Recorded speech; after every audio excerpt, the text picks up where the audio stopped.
चिंबड़ वेझो टंडो अलिया जे नई तामीर थींदड़ रोड ते पुलिस चेक पोस्ट अच्छी मस्जिद वटि कार ऐं ट्रक में टक्कर जे नतीजे में हिकु ॼणो फोत 8 ॼणा ज़ख़्मी थी पिया। ऊठ माड़क लजवाणी वासी कोली बिरादरी जे हिक कुटुंब जा 8 घर भाती कार में माइटनि जी शादी जी तकरीब में मीरपुर ख़ासि वञी रहिया हुआ त टंडो अलियार लॻ अच्छी मस्जिद वटि हादसो पेश आयो, जंहिंजे नतीजे में कार ड्राइवर 40 वर्षनि जो फताली लजवाणी थले ते फोती हो, जंहिं कार में सवार कोली बिरादरी जे हिक कुटुंब जा 8 घर भाती डेवो कोली श्रीमती बाई ऐं ॿिया सख़्तु ज़ख़्मी थी पिया। इतलाती हादसे वारे हंधि पुलिस पहुची मक़ामी माण्हुनि जी मदद सां फोती कार ड्राइवर फतम लजवाणी हादसे जे 8 ज़ख़्मियुनि खे खणाए अस्पताल आंदो। मोरे जे गुजरे रोड ते सिंध यूनाइटेड पार्टी तरफ़ां अवामी राब्ता मुहिम जे सिलसिले में जलसो कोठायो वियो, जंहिं में मुख़्तलिफ़ सियासी समाजी इल्मी ऐं अदबी शख़्सियतुनि एसयूपी जे कारकुननि ऐं शहरनि शिरकत कई। इन मौक़े ते ख़िताब कंदे एसयूपी सरबराह जलाल महमूद शाह रोशन बोड़े बिन चयो त सिंध वसीलनि सां मालामाल आहे, पर सिंधी क़ौम ॿिनि वेलनि जी माने गभी लाइ परेशान आहे। 5 सालनि खां इक़्तिदार में रहंदड़ पीपी पार्टी पोरे ते ग़रीब मिस्किननि खे कुझु नाहे ॾिनो। नौकरियूं बदिलियूं ऐं ॿियनि जाइज़ कमनि लाइ लखें रुपयनि जी करप्शन कई वञे थी। हुननि चयो त एसयूपी मकानी चूंडुनि खां अॻु में आम माण्हुनि मज़ूरनि हार सां मिली उन्हनि खे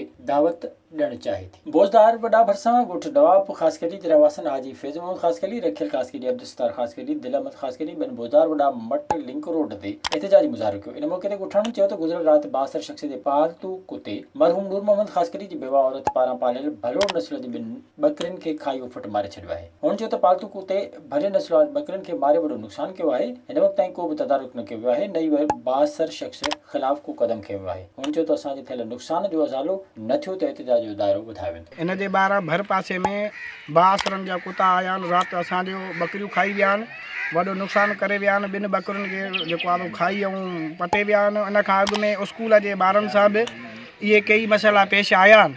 असां उन्हनि बासरनि खे अॻु में बि जेको आहे सो चई चुका आहियूं त बाबा पंहिंजनि कुतनि खे तव्हां कंट्रोल कयो।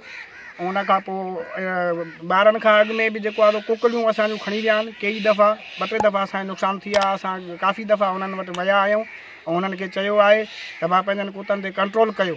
अगरि जे न त असां हिन इंतिज़ामिया खां मुतालबो था कयूं पूरा ॻोठ वारा असांजे हिन कुतनि मां आधार मां जान छॾाई वञे ऐं ॿी सूरत में न त असां एहतजाज जो दाइरो अॻिते वधाईंदासीं। विज़िट कयो अवामी आवाज़ मीडिया ग्रुप जी वेबसाइट awamiawaz.pk।